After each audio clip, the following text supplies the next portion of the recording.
Hello and welcome to the Base podcast. Today we are joined by historian and author Justine Brown, a specialist in the Stuart period and the vibrant world of Restoration theatre. Justine's work delves into the political and cultural shifts that shaped drama, from the court masques of James I to the Puritan theatre bands, and then the dazzling resurgence of the stage under Charles II.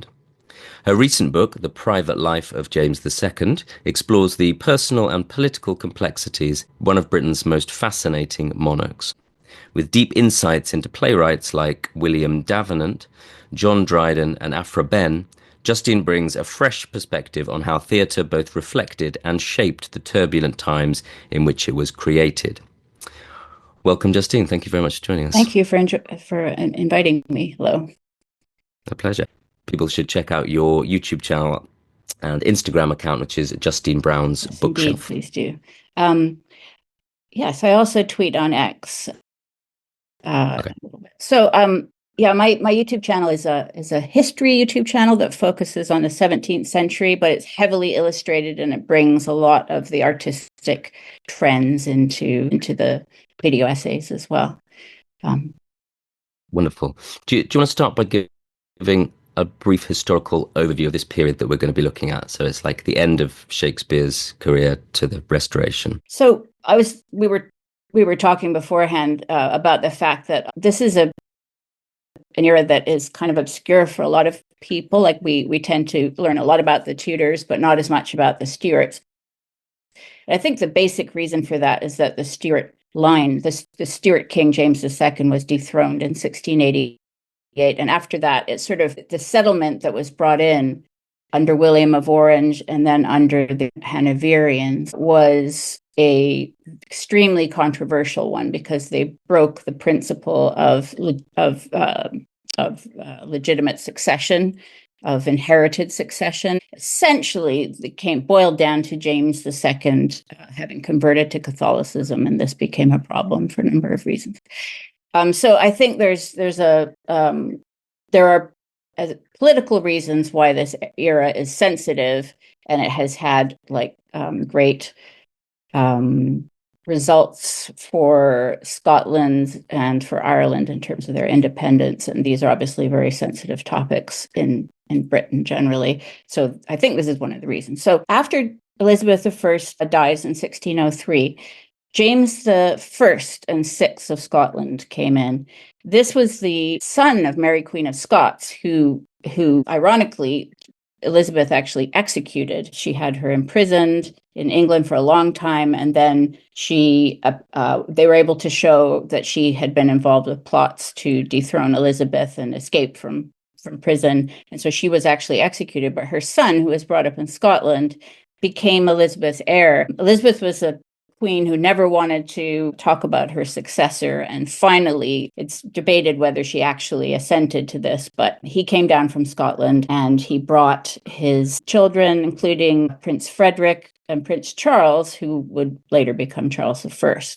So Prince Frederick died and Charles I became king in 1625. The Civil War raged through the 1640s. At the end of that, Charles I was executed in a very shocking turn of events, because, we say executed by his own subjects. It was really by the Puritan government, and they had to physically exclude many people from the chamber in order to get this decision through to execute the king.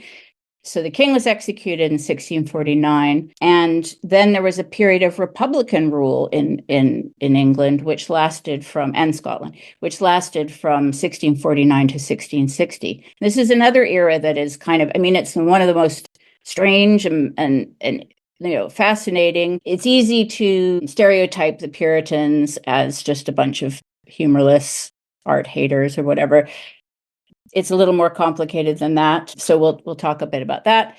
So this period of Republican rule with Oliver Cromwell as Lord Protector. When Cromwell died, his son was not able. They actually tried to bring in his son, Richard, as the next Lord Protector, but Richard did not have the military chops or charisma of Oliver Cromwell. So what basically happened is that Parliament asked the Stuarts to come back. and where they had been in exile on the continent for the whole 11 years, trying to get restored, trying and failing. And so Charles II, who was Charles I's eldest son, came back on a white horse with a huge crowd behind him, like literally on a white horse that was supplied by one of the Puritan generals, Sir Thomas Fairfax.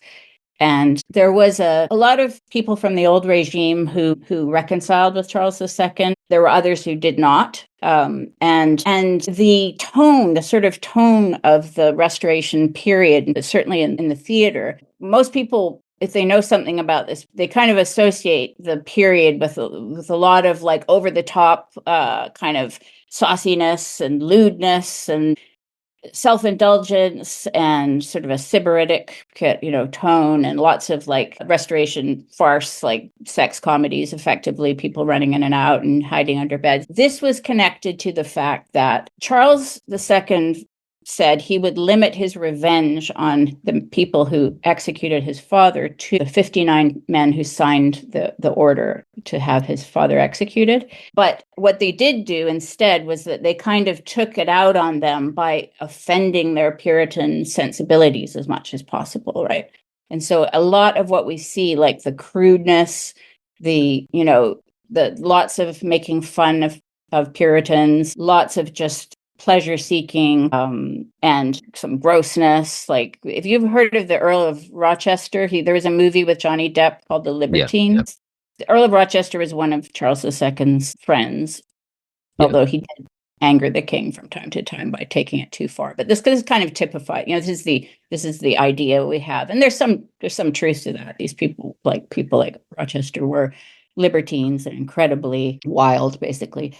So that's great. So we're going from a period which perhaps people know quite a lot about, like the end of Elizabeth's reign, Shakespeare's plays, 1603, and we're going to go through with a particular reference to the political events' impact on theatre and culture, from the Puritan banning theatre, Oliver Cromwell leading as Lord Protectorate, and then the Restoration, sort of backlash against that Puritan period from the 1660s.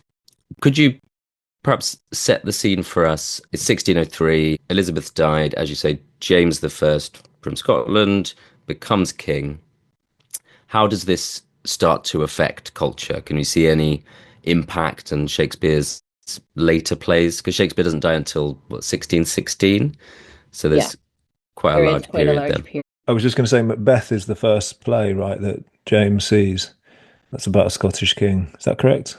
Yes, and it is intended as a compliment to James, because the is it Macduff who becomes King of Scotland. So that was a very popular play. I mean, Shakespeare himself, his troupe, the King's Men, they produced this many times, and I think just in 1603 alone they did it, I don't know, 50 times or something like that. So that, there was definitely an effort to, flatter and kind of engage, James VI and first, so six of Scotland, first of England. I think like one of the main things that we see, and maybe this includes the Elizabethan era as well in the Shakespeare, is the kind of movement of status of theater in general. Initially, the theater was seen as something popular, something held in kind of slightly maybe grimy kind of circumstances and all classes mixing together. But then when Shakespeare was and players were invited to perform at court, there's a change in tone. I wouldn't say that most of these playwrights were trying to critique the regime, though. So it's not, they're not like today people, perhaps understandably, we see ourselves as more like inclined to, criticize and the political regime, right? But I think in Shakespeare's time, I mean, Shakespeare himself was very much a royalist, but sometimes they would write plays that would annoy the censor would think that they were going to upset the powers that be in some way. But so we had that, so there was government oversight, certainly. But I think then there's just more of a sort of ceremonial mask element to the plays once we get into the Stuart period in particular. I'd certainly point to the Tempest as an Could you example. define what you mean by mask there? Because I'm not sure people would know what that form is. Yeah, that it's sort of 17th century art form par excellence. It's a masque as in masque, and this is a form that contains within it the seeds of opera and ballet. It was a sort of performed at court generally, or in a court setting, like not necessarily the king or queen, but perhaps at a duke's home. And it includes music, dance, poetry, very grand staging, spectacular. They were usually performed at night, but by candlelight, so masses and masses of candles. And they tended to be very allegorical in nature. So, often the courtiers, even the king and queen themselves, would perform in the masque, and they kind of generally had like a theme of harmony. So they would often start out with a little kind of anti-masque where there were forces of chaos, a bit like the festive comedy structure, where you start with order, you go into chaos, and then you return to order again. But they're not so dramatic. The plots weren't very tightly structured, so we have a lot of gorgeousness and people wearing elaborate costumes, and we associate this with Inigo Jones in particular, the great architect, who is also a costume designer and set designer. So yeah, the court masque is something that it sort of conveys court, ideology, really, like court ideas about the role of the king, about the importance of harmony, about the importance of crushing rebellion. It's important to keep in mind that in this period, in our time, rebellion has sort of a sexiness to the word. That time, the rebellion was just a pejorative, right? If you called someone a rebel, this was not a flattering term at all. It was somebody who was trying to destroy the natural order of things. And so you're saying Shakespeare doesn't directly write what we call masks, right? But you're saying that there was an influence of that on Shakespeare's writing during James's reign. Yes. And sometimes in the Tempest, he will often gesture at the mask by saying a mask is performed, which but it's not specified. Or we have, of course, songs which appear in a lot of Shakespeare's music, but he'll kind of, and of course the Tempest has this very mythical kind of, magical quality to it, which lends itself to it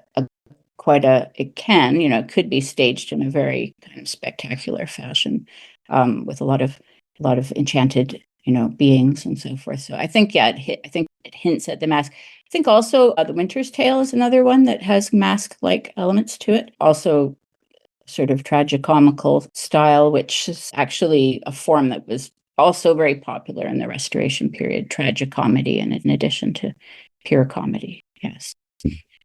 I just wanted to read from something just to give people a feel of this period, and also kind of explain why the Stuarts were so deeply associated with the theater and why it was so important, because it was really one of their strong suits. So this then we can go back to talking about that period. But this book was written for Charles II after his father was executed, and it's a mirror for princes in that genre. So essentially, like a book of advice, political advice for kings and princes.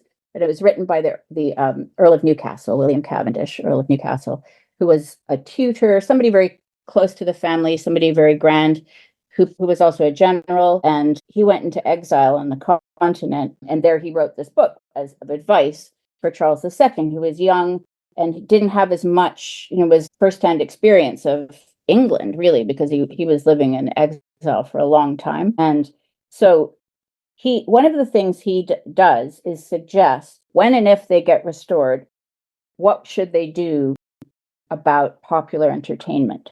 And popular entertainment included the theater, but it also extended to customs and traditions like the maypole dancing, like Morris dancers.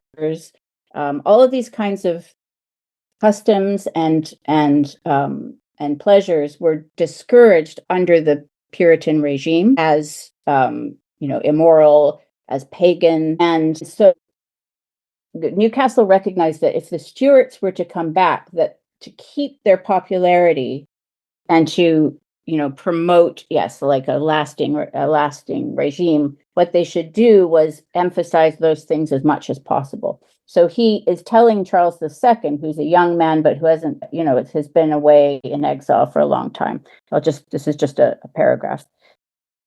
First for London, Paris Gardens will hold good for the meaner people, then for the several playhouses. There were at least 5 in my time: Blackfriars, the Cockpit, Salisbury Court, Fortune, and the Red Bull. There were the boys that played at the Blackfriars and at Paul's, while the King's players acted at the Globe, now called the Phoenix. Some played at the Boar's Head and at the Curtain in the Fields, and some at the Hope, which is the Bear Garden, and others at the White Friars. But 5 or 6 playhouses are enough for all sorts of diversion and pleasure of that kind. Then there will be puppet plays to please them besides, and also dancers of the ropes, with jugglers and tumblers, besides strange sights of beasts, birds, monsters, and many other things, with several sorts of music and dancing, and all the old holidays, with their mirth and rites set up again. There will be daily feasting in merry England, for England is so plentiful of all provisions that if we do not eat them, they will eat us, so we feast in our defense.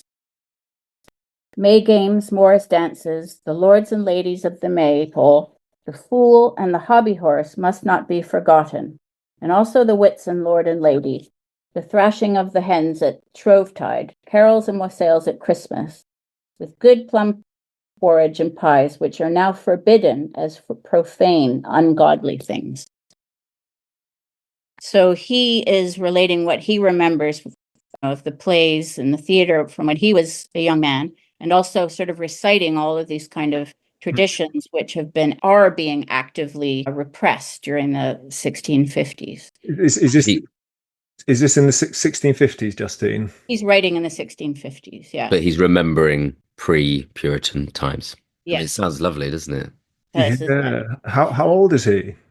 At that time, he would have been in his 40s, and Charles was about 19 probably when he was writing. So he's advising, that this is a very important dimension to their power, really. I don't think in a cynical way. I think he expressing a genuine love of these traditions and of these entertainments. He was also a playwright himself, by the way. He wrote a lot, and he was married to a lady who also wrote plays. They were a very theatrical bunch. William Cavendish, Duke of Newcastle.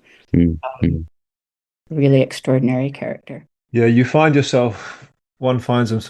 myself talking to people about the 1990s. I don't know how glorious of a time it was, but to me, in some ways, compared, or even like the early theatre scene, when me and Ollie were leaving RADA, it felt quite exciting. And you'd go to the theatre and you'd see all these, it seemed just kind of quite interesting taboo discussions, people pushing barriers, asking questions. And yeah, that was what I found really thrilling about theatre. There are real parallels to these whole questions of how, like, I think in our time, I do think that these types, the Puritan and the Cavalier, still exist. I think they're sort of archetypes in England specifically. And I don't say this like, I think there are right and left wing Puritans and right and left wing Cavaliers. So it's not like just a neat division between, say, Labour and Tory. But I mean, our present prime minister is clearly in the Puritan tradition, even though he's an atheist, but he has that quality of, somebody who wants to stamp out not just all the fun, but also all the enchantment, and I'm sure he's perfectly happy with the regime of trying to turn every play, every traditional sort of play into a ideological kind of I heard earlier that he doesn't listen to music. Doesn't dream. He said, "I don't." Says he has no favorite novel or poem, and he doesn't dream. We've got this very, very, very vibrant scene, the Jacobean scene, right? And even after Shakespeare dies, you've got the wonderful Jacobean playwrights, Webster, Middleton. Ben Jonson. And I remember studying those plays, and they're renowned for being very passionate, very kind of bloody. kind of taboo as well, exploring like Yeah. taboo topics, Duchess of incest, and Malfi comes to mind as well. yes, yeah, the changeling and all that.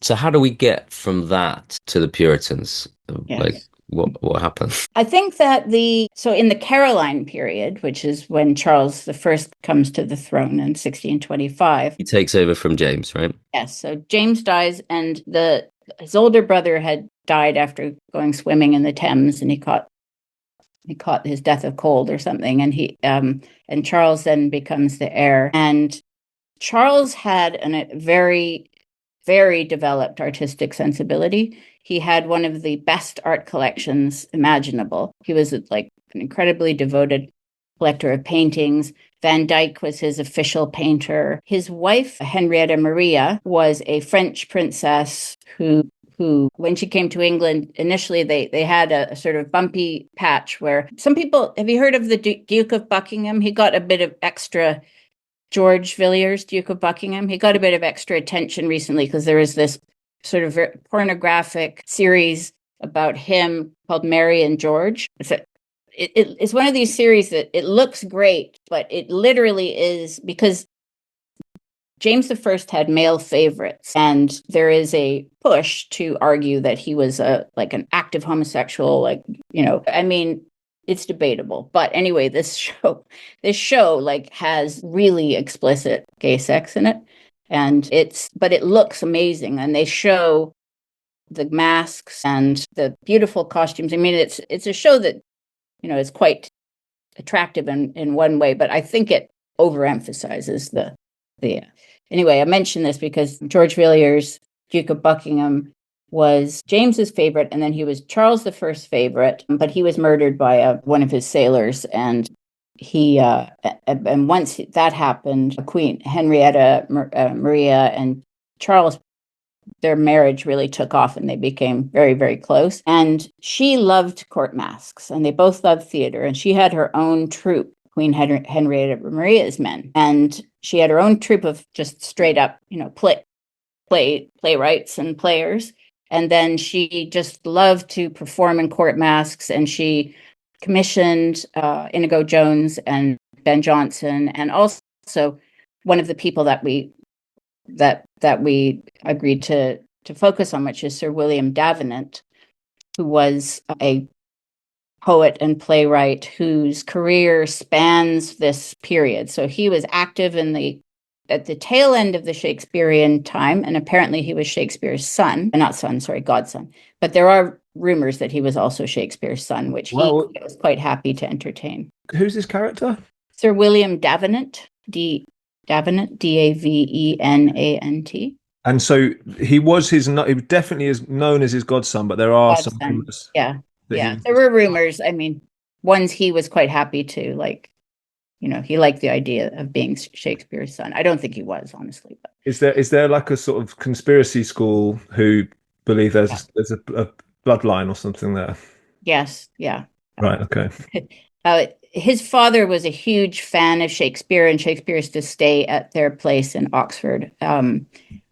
And the father was the mayor of Oxford. So he stayed at their home. And so that's kind of where the theory comes from. But he was Davenant's godfather. So William Davenant. So he was named after Shakespeare. And he was one of the Queen's favorite playwrights. And he also was appointed poet laureate. He was the first poet laureate. And he wrote a lot of these Caroline plays and also masks, and worked alongside Inigo Jones as well, just like Ben Jonson did. So he's an interesting figure for a few reasons. One is, he has this connection to Shakespeare. He sees himself as he believed that Shakespeare's spirit entered him, and that he was carrying forth Shakespeare's, kind of. What are his plays like? I've never read any. He wrote a great deal, and he wrote a kind of range of plays. So he wrote one of the only plays that was performed during the Puritan Republic, in fact, because it's called The Siege of Rhodes. It's very interesting because in order to get past the government, he presented it as something else, not a play. So it was a musical entertainment He had to apply sort of he put it on at his own home, and it was a musical entertainment with spoken recitations, and it was just but this worked, right? So it's also considered the first opera. In this period, these genres are very kind of mixed up, mashed up. So as I mentioned, the masque kind of contains the seeds of what became ballet and what became opera, and also theater as well. So now we have sort of more clear kind of frontiers between these things. At the time, the terms were all a bit, and the genres were emergent, right? So it's called an opera because there was a lot of music written for it, and some of it was sung, but also some of it was recited. And so that's one of his. I've put a picture of him in our chat. Well, unfortunately for him, he got syphilis and it ate away at his nose. So that's why he has such a tiny nose. I was wondering, I was kind of, something's going on here, but he's He does look quite weird. Yeah, I bet you they're flattering him as well. He probably had yeah, I can see it now. Wow. Trying to see if I can see the Shakespeare in there. That's what Yeah. I'll post it on the video on YouTube. So he was kind of popular under Charles the First. Yes. In what we call the Caroline period, right? Yes. And then I know we're sort of asking about huge political sort of moments, but could you just sketch, how the Puritans going to take over? And because it seems like William Davenant crosses Charles I and into the Puritan period. Could you sketch how that transition occurs? Into the Restoration period. So really? This whole period. In fact, he was the first theater. There were two theater managers in the Restoration period. There were only two theaters in London. One was the King's Company, and the other one was the Duke's Company. And he was the manager of the Duke's Company. So this is what I chose him for us to focus on because he spans all of these periods. Right. But yes. So what happened with these? Why did the Puritans ban the theater, and what was? So I mean, they had a number of reasons. I would say that the deeper reason beyond the fact that they considered them to be dens of vice, which is something they talked about. In one, they thought that they were disease-ridden, but also immoral and sort of encouraging immorality, encouraging people to mimic immorality. But the deeper reason, I think, is that they associate the theater with the Mass, with the Catholic Mass. In fact, sometimes they're quite explicit about that. So because we have such a high level of ceremony, of sacrifice, catharsis, transformation, and rebirth that happens in the Mass, so Puritans are so called because they saw their role as purifying the Protestant Church, the Anglican Church, of the vestigial Catholicism that still remained there. The Tudors were not very. Elizabeth, in particular, she kind of had she tried to please both factions, and so the Anglican Church kind of was neither nor, right? But it had a lot of the same forms of Catholicism, and it's still the case that a high Anglican ceremony looks a lot like a Roman Catholic ceremony, right? But there are differences, theological differences, and other differences too. But so this is one thing. So they were dedicated to cleansing, as they saw it, the church and therefore the society, because you cannot divide religion and politics in this era, if ever. But, we have an idea in liberalism that religion is something that can be kind of shoved over to the margins, and it becomes a private thing. You don't talk about it in public, and it shouldn't have, a public expression in a political context. But as we know, this is as I think a lot of us, come to the conclusion that this is a fiction anyway, because there's always you could say, for example, that a lot of people say it's a cliche almost to say that progressives, have their woke religion, right? And there's there's a strongly religious dimension to the kind of progressive ideology certainly at its most sincere and intense. I don't think it's exactly the same thing as a religion, as a divine, divinely based religion, or, a religion which references divinity. But it has a lot of the same features and a lot of the same function in a political context, right? So the Puritans they were trying to get rid of things like bishops because, as James VI said, bishops crown kings. So there's a very clear connection between the between the hierarchy with its bishops and the monarchy, right? So as a lot of the Puritans were Republicans, they were anti-monarchical or anti-royal, and a lot of them believed in sort of governance at the level of individual congregations. There's a lot of variety within the Puritan kind of milieu, a lot of different types, but some of them just wanted to get the Anglican Church, which is closely related to the government, right? Again, bishops crown kings, right? So a bishop actually makes the king, or recognizes, as some would say, the king. And those two things are so tightly fused together. And then also just religion orders society and creates meaning and so forth, right? So they recognized that they wanted a different order of things. And so they were trying to get rid of what they saw as anything that kind of smacked of the old order, right?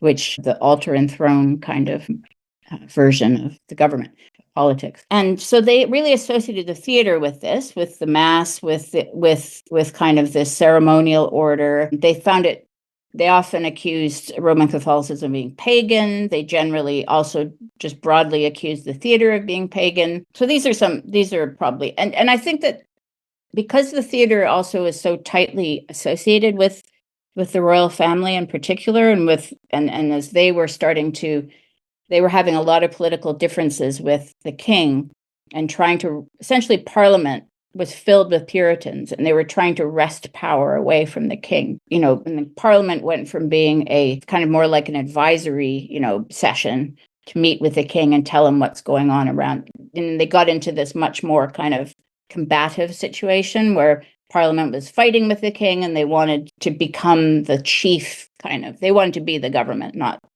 So they saw the theater as was like a political technology of their enemies. And that was another reason.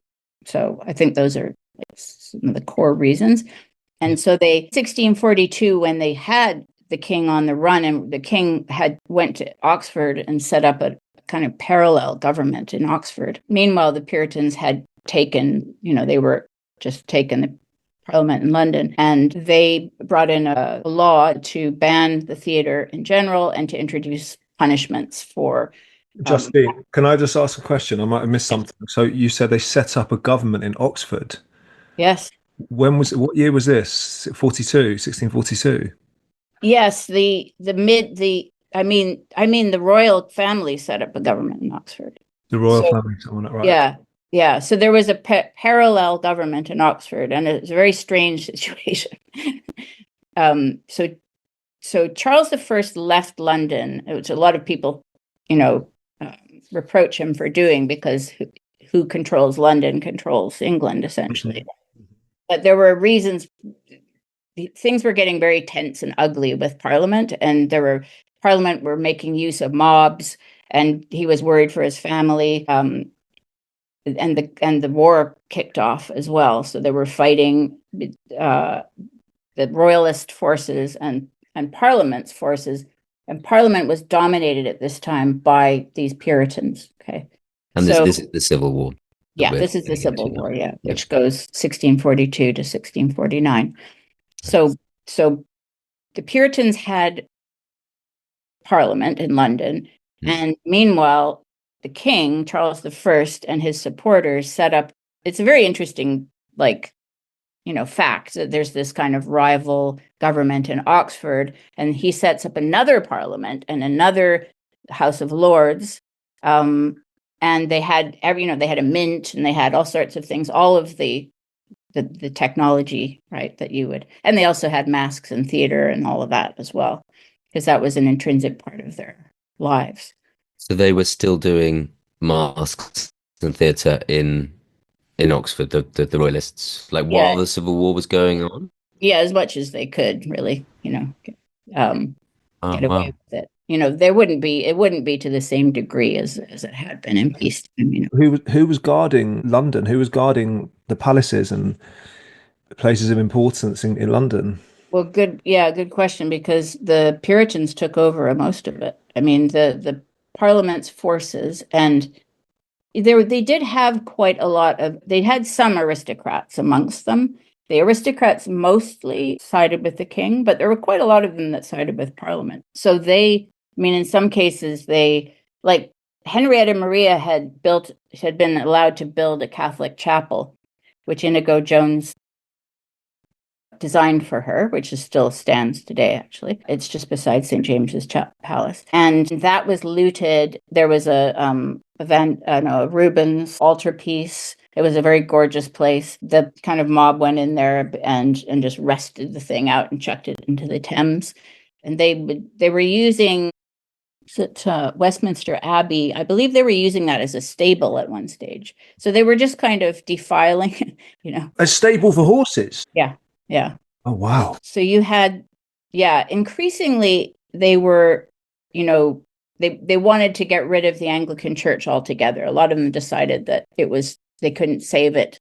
They couldn't purify it adequately. So they kind of went to this more like independent model where each congregation, I believe Cromwell himself was an independent, but there were a million different little tiny sects. And it's in this period that we get the emergence of like Quaker, like it's in the 1650s, Quakers, Shakers, Ranters, Ravers, Diggers, Muggletonians. There's all these it's just it's a fascinating kind of era, like just for pure strangeness, like And it's incredible. pretty like, sorry, it's very violent, right? This is Yes. very dangerous, violent, Yeah. bloody, Yeah.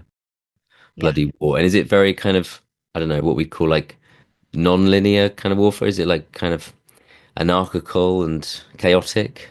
I think they were fighting fairly formal battles, but and also things things were going well for the royalists at first, but then Cromwell decided to reform the parliamentary troops that were also known as Roundheads. So the Puritan / Parliament crowd were nicknamed Roundheads because they had shorter hair than the Cavaliers, who for their look. If you think of like the Three Musketeers, that's how the Cavaliers looked. And the Puritans, by today's standards, their hair still looks fairly long, but it was shorter on average then. And they tended to wear more sober clothing. But then Cromwell reformed the army and he made what's called a new model army. And this was like it was the first army in England where they had uniforms, and they were very well trained and sort of tightly kind of organized. And that was when the tide sort of turned against the royalists decisively, and they began to lose the war.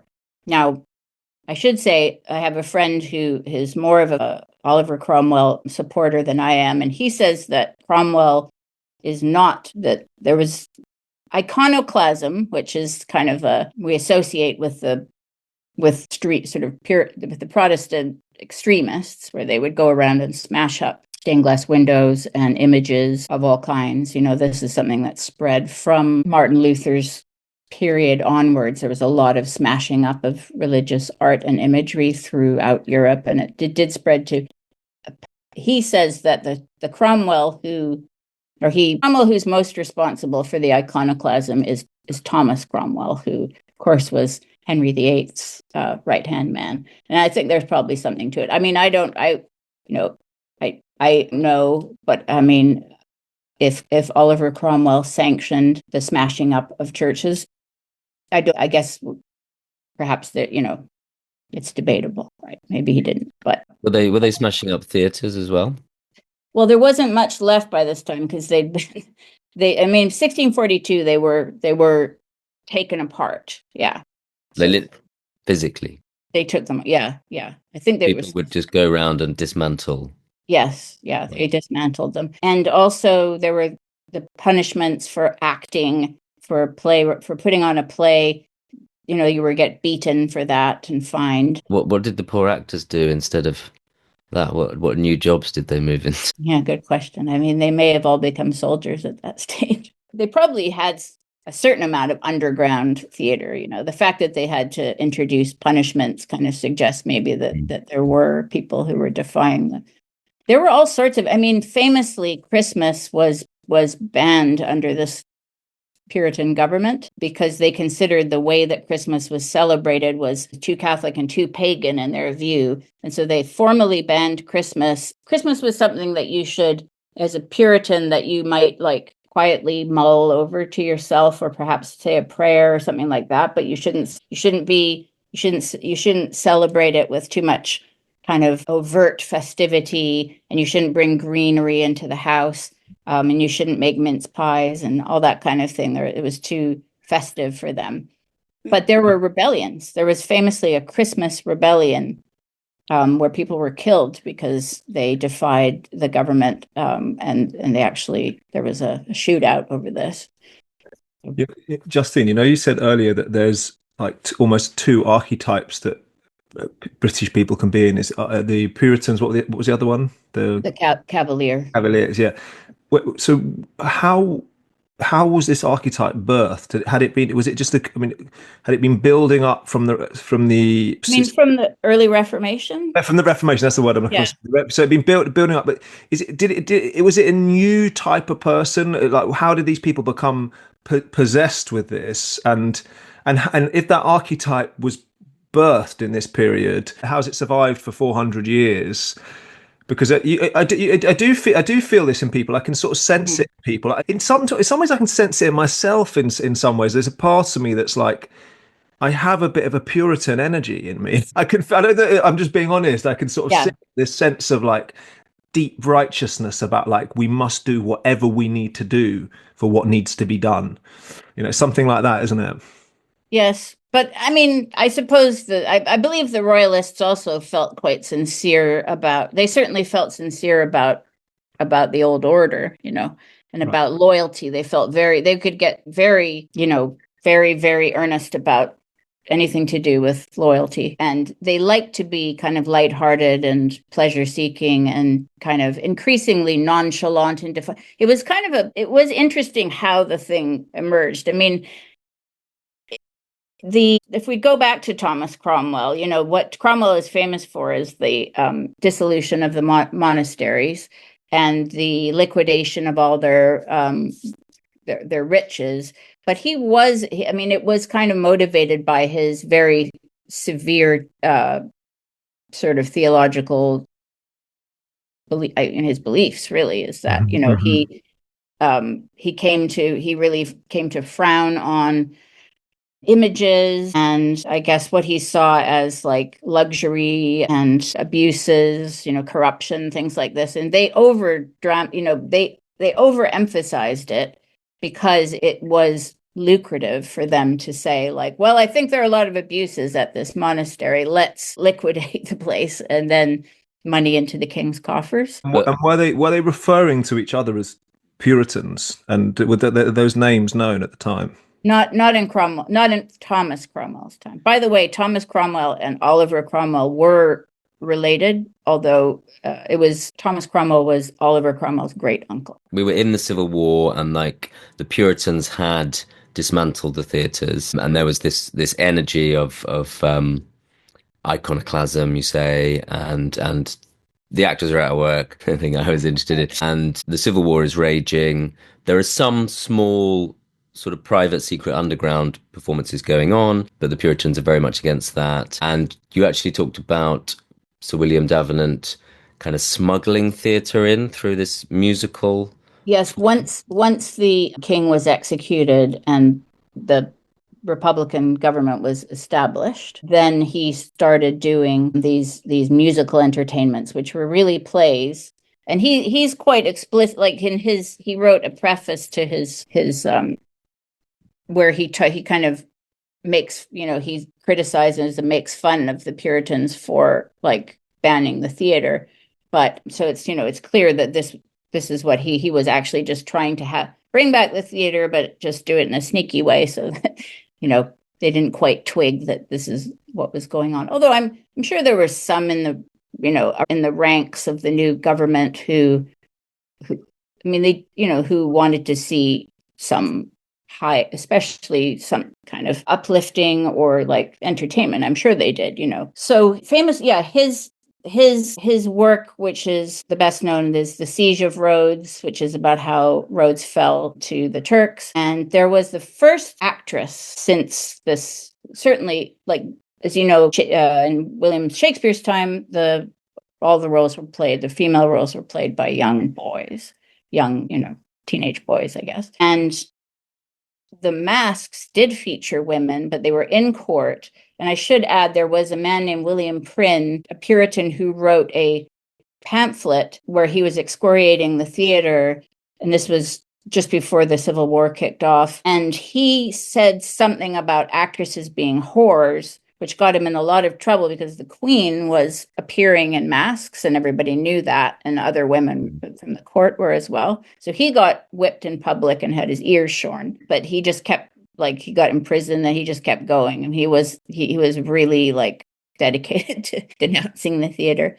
His screed against the theater is called Histriomastics. And he would have been a full-on Puritan. Full-on, yeah, hardcore Puritan. So there was another reason, like somebody like Prynne, who was punished quite severely for criticizing the theater and maybe the Queen, that would have been another element to this, hatred of the theater amongst the Puritans. I think that just made it worse.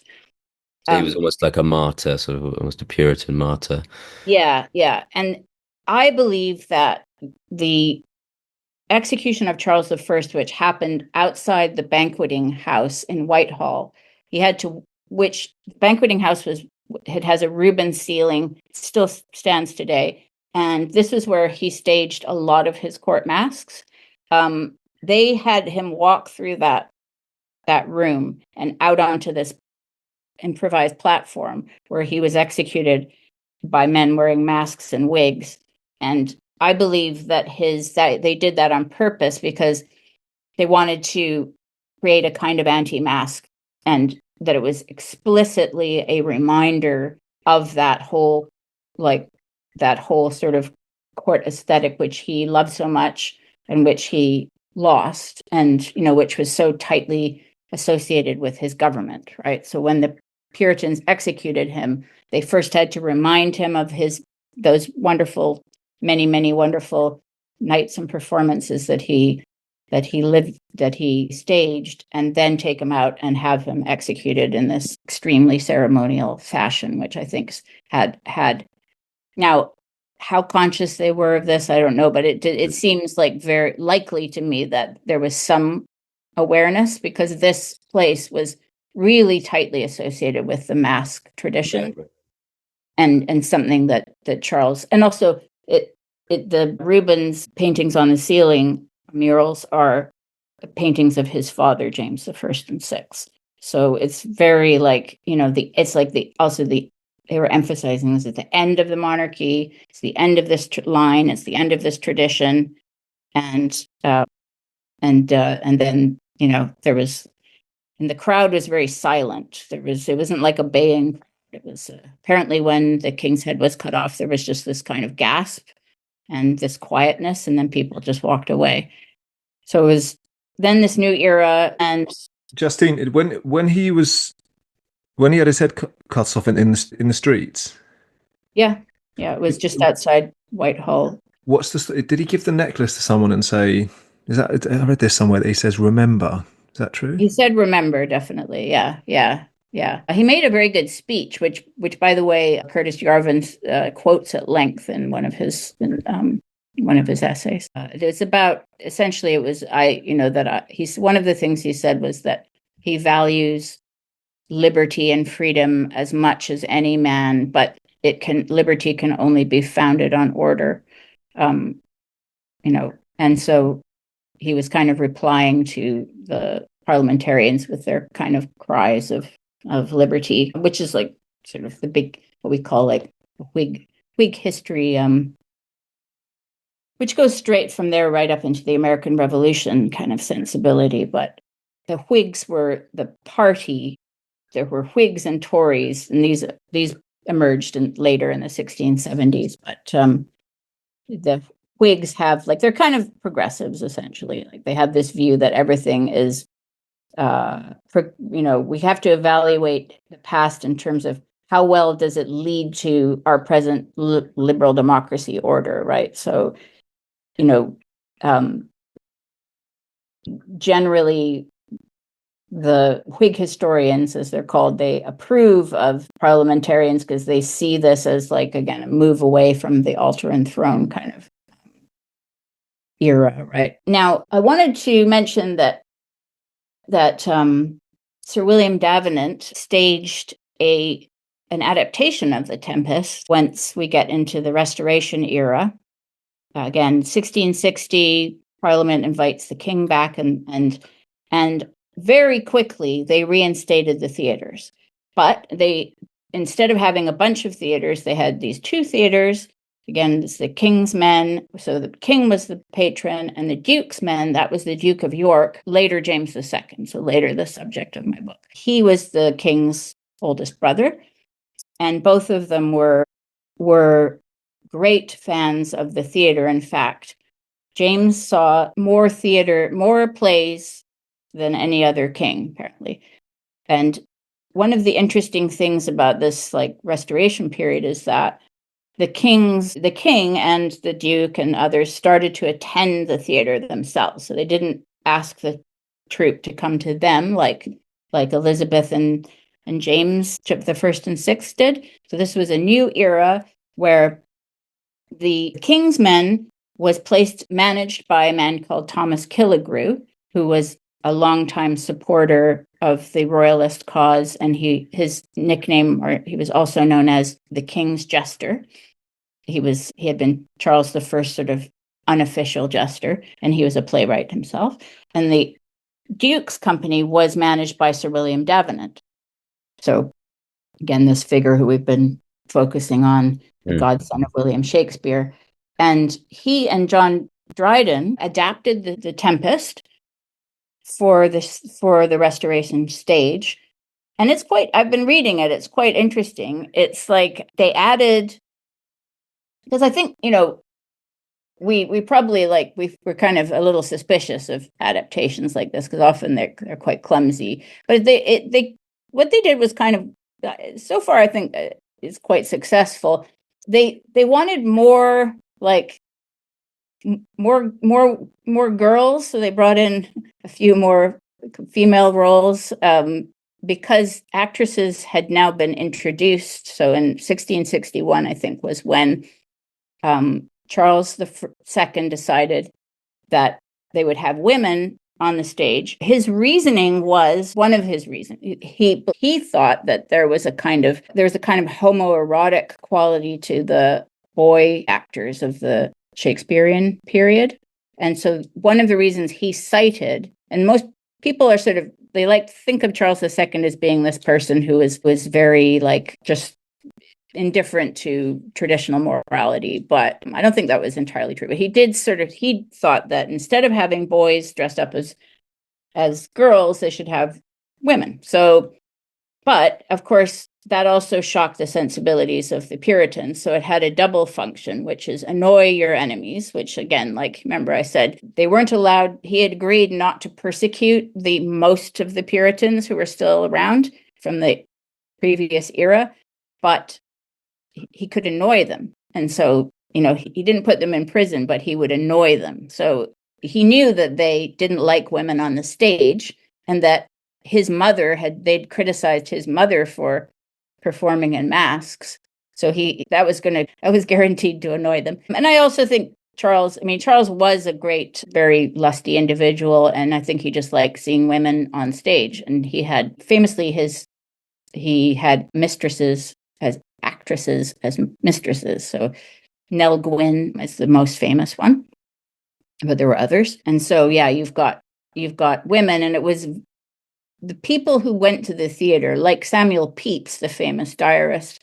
He was probably the most famous theater goer of the era, because in his diary, he seems to be going to the theater like every second day and giving little reviews. And he loved seeing women on stage, mostly just, because they were pretty. And, it was exciting. He's one, if you're looking for like sources from the period, reading Samuel Pepys's diary is good, because he's just full of descriptions of the actors and actresses of the time and of performances, and he mentions the different plays that he liked and ones he didn't like. We should read him. Do you remember David Timpson at RADA, Ollie? Always talking about Samuel Pepys, yeah. Yeah. So we should. I remember studying The Country Wife. Yes. Big restoration play. Truly, I think it was. William Wycherley. And it's really very bawdy, isn't it? It's this like, so it seems to be like this explosion of like sex and bawdiness and pleasure and fun again, right? Yes, yeah. Genuine. Yeah. I had an old English teacher actually who knew The Country Wife off by heart. Every single, he could act out various scenes on command. Ollie, do you remember the one we did that I did at RADA with Valentine, the character Valentine? What was that called? That school? No, not School for Scandal. No. Well, for Wives? The character's called Valentine. Does that ring a bell? And was there another character called Scandal? There was a character called Scandal played by Simon Coombs. It's been a while. What was that called? It was great. It was great. And Selena Cadell. Look it up. I think it was probably the best thing I ever did at RADA. Everyone was laughing their heads off. Every line I said. It was wonderful. I couldn't believe what. So I was performing it, and I was thinking, what is so funny about this? I mean, I had the place in a hysterics. Every line I was coming up. So you didn't know what was funny. I sort of knew it was quite funny, and I'd made some big. I remember doing this silly. I'd made up I did a silly voice for the character. I remember I was trying everything at RADA, trying all all the method, everything, and then eventually I got this second year. Midway through second year, I just gave up and went, all right, I'm just going to do a stupid voice, and they loved that. They loved it. And then I remember going to see all the voice teachers and the movement teachers afterwards, and they say, oh, your voice was incredible. Your body, it all came together. And it was just this silly restoration comedy. And Brown is Congreve's Love for Love. Love for Love. Yeah. Is that which one? Is that the play? Yeah. Yeah. You remember that? And I remember performing it in one of the theatres at RADA, and I was saying the lines. I was like, knee slappers in the audience. I said, "Wow, this is really working." So, I love it. Anyway, I don't know. I just remember it was great fun. It was a great fun piece, actually. Yeah, they are. Yeah, they are fun pieces, and they're very I remember they're really witty, like real muscular, back and forth banter. Competitive banter. Yeah. Dialogue. Are they great? No, they hold up for like pure fun. Oh yeah, he had a good line where he says, "I'll write a play." He says, right? Yeah. I remember that line. It's a great decision. He decides to what he's going. I actually want to reread it. Maybe we should do an online reading of it. It was very funny, and I'm sure there'll be a lot of context I'll understand now that I just had absolutely no clue of. I was just saying the lines. You know what I mean? When I was at RADA, just saying them with conviction. Yes. Yeah. Well, they must be great fun to put on. Like, I'm going to read another little short piece, which was, there was a man called Thomas Brown who was a contemporary, and he loved to go to the theater, and he just describes it of the adaptation. It was The Tempest or the Enchanted Island is what they called it. And it was kind of like a semi-opera because there was a lot of music, and also the mask, which is mentioned in The Tempest, they made that explicit and they gave it a special name. And so they just brought out they brought out the mask element, and they brought out, like, they made it more of operatic and so forth. So it does sound like a fun, enjoyable production of The Tempest. So interestingly, this person who was very familiar with the playhouse atmosphere and with the actors, and said, the playhouse was the land of enchantment, the country of metamorphosis, and performed it with the greatest speed imaginable. Here in the twinkling of an eye, you shall see men transformed into demigods, and goddesses made as true flesh and blood as our common women. Here fools by sleight of hand are converted into wits, honest women into errant whores, and which is most miraculous, cowards into valiant heroes, and rank coquettes and jilts into chaste and virtuous mistresses. So I like the way he describes this sort of ties into The Tempest again, because it's like The Tempest is a it's very, it's almost like an allegory of theater itself. It's very self-referential as regards the theater because of this deep, magic quality to it. And I think it's always drawing our attention to that enchanted side of the theater, and the fact that Prospero is sort of directing things. I think that's another element to it. The way he kind of stages, he sort of controls a lot of the characters, and so when we get into this period where Davenant and Dryden's version of The Tempest was staged, it was incredibly popular, and it also then becomes a kind of metaphor for the playhouse itself. Um, where where metamorphosis occurs, where enchantment occurs, where all of these sort of ordinary or maybe more lowly type of people are transformed into demigods and into nobility. And there's a stress on how the actors grew in rank, because at the beginning of the period, actors had a kind of lowly reputation, but as time went on, it became like the first era of celebrity. So we see actors become more highly ranked, and then it didn't hurt that the king was taking actresses as mistresses as well. I think that added to it. And there are like technical innovations, Yes, staging and stagecraft that's heightening this effect, right? yes, very much so. The stages are very technically complex, and they seem to have like a whole set of different scenery that they would bring in, kind of clack into place. And they also there was like a deep perspectival kind of illusion at the back, so it looked like it was receding. Whereas I don't think that kind of, I suppose you saw some of that with the mask in Inigo Jones' mask, but not so much in the ordinary theaters, I don't think, in the earlier period. Not as certainly. And then there was a stage, it's called the thrust stage, that projected into the audience more. So that's something that, I guess, is the globe technically a thrust It has a stage? little bit. I mean, sometimes Yeah. they add it now, I know, for like different productions, but that's interesting. So can we start to see, like in the writing, that playwrights starting to exploit this technical development? Yeah, I think so. Yeah, that they could change. They could change scenes, very, very quickly. They could also change productions quickly. And it seems like the the plays, they were just churning out plays, and the plays didn't seem to have very long runs. Like it was considered a big hit if your play went on for a week, but people were hungry for more. So apparently the actors had to memorize like 30 plays at a time and just have this repertory that they would, go through. So Justine, could we talk about, because we probably don't have too yeah, much time left, and there's this figure, and then we can sort of like drive into drive towards the end. This figure that I've got here is how yeah, to pronounce that? So she's Afro-Bane. Yeah, Afrabane, and she's the first yeah, professional female playwright. Is that, yeah. and what's who is she, and where does she, how did where when does she emerge? She's a really mysterious figure because her name is the first name is sort of fanciful. We think she had an entirely, let's see, what was her original? It doesn't really matter. But her second name, she was married to a Dutch merchant and then quickly was widowed.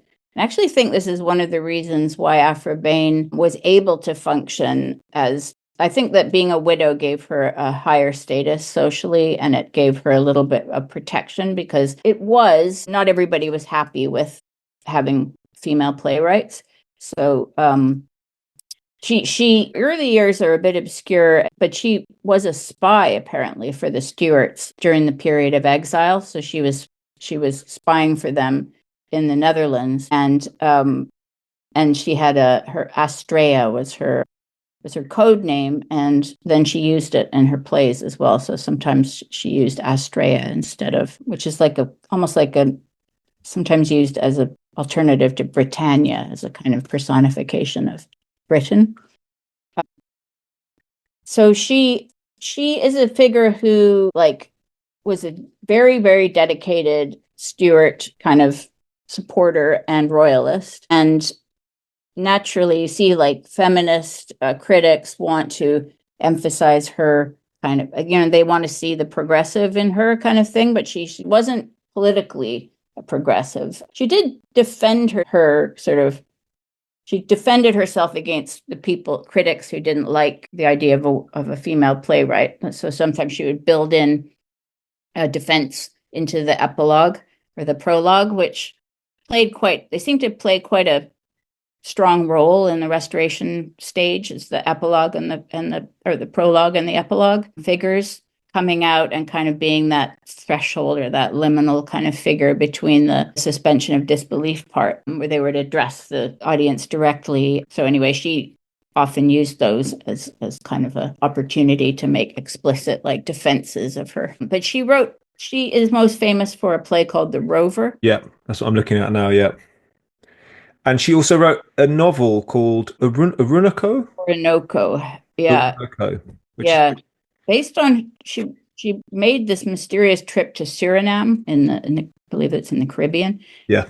And so it was the tale of a slave, I think, Orinoco. Lots of the Dutch footballers are Surinamese. So yeah, Dutch, Seedorf and Davids, they all seem to, and Virgil van Dijk, I think, plays. So there's an interesting some link with Holland there. Yeah, the Dutch have quite a few like colonial. They still have a few possessions in the Caribbean.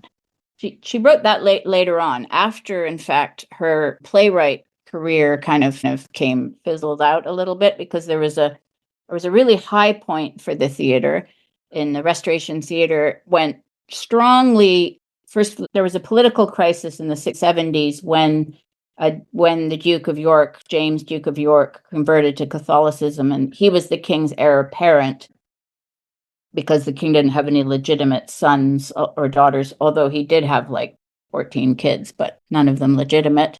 But so because James converted, there was a party that emerged, and that party was the Whig party, back to the Whigs, that wanted to see him denied the succession. And then the Tory party emerged in support of James' right to succeed on legitimist grounds, right?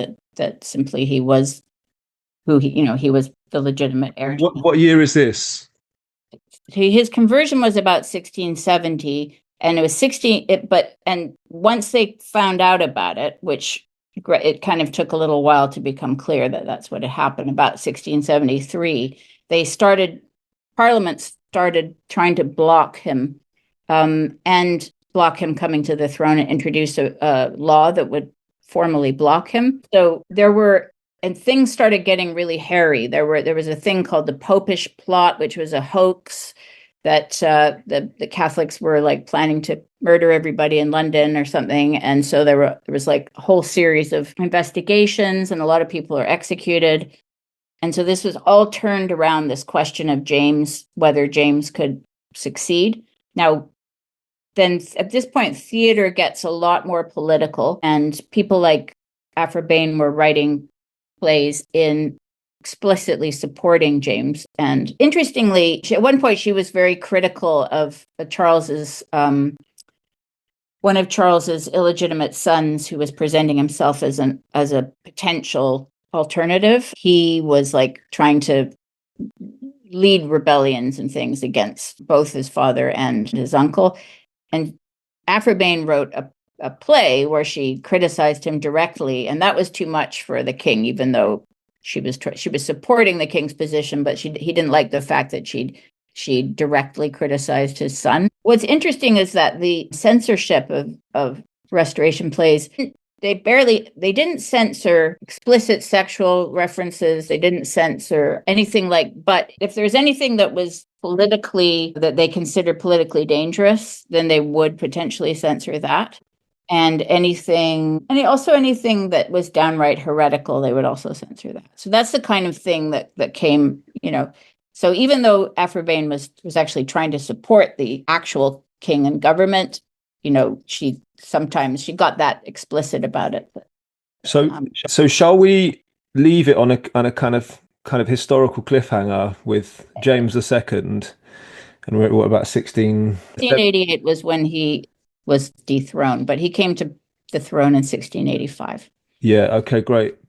Yeah. So we should we could probably, yeah, I'm sure you could talk to us for days about this stuff. It's so amazing. And thank you for talking to us and teaching us about this period. I'm going to buy your book, and I'd advise anyone listening in our world to buy your book and to follow Justine on all the socials and on YouTube and X and on Instagram. I know you post these incredible paintings on your Instagram, and you provide these wonderful historical descriptions of the painting. And thank you for teaching us. It's so great to have access to people like you, because particularly in our sort of world, sort of dramatic arts, we're starved of access to people like you. So that's what we're trying to do, is trying to link these worlds up, you know.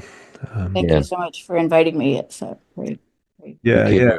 Fascinating. I mean, it is remarkable how like little historical context we get in our kind of theatre culture. Yeah, Like, we it's even not have part of ourselves, it. really. Yeah, it's just not really a part of like how actors work, and we think that it can actually open up so much stuff, enrich how we approach these texts, you know. yeah. Yeah, Good. so thank you very much. My pleasure entirely. Yes. Justine Brown's Bookshelf, your Yes. YouTube channel and Instagram account. Thanks, guys. And I will plug our next play. We are doing Calvary, Purgatory and the Resurrection by W.B. Yeats. And we are going to have a response from R.F. Foster, who is the chief kind of living biographer of Yeats. And it is on Saturday, the 15th of March in Clerkenwell in the church, Crypt on the Green. So please buy a ticket, come along, and you'll have one of the great thinkers on Yeats to teach you more about Yeats. And he's a fantastic character for us to study. Please follow us on all our socials and subscribe and like and all those kind of things you have to do on the internet, because it does help us grow. I'll be there. Yeah, good. Okay. We'll see you there.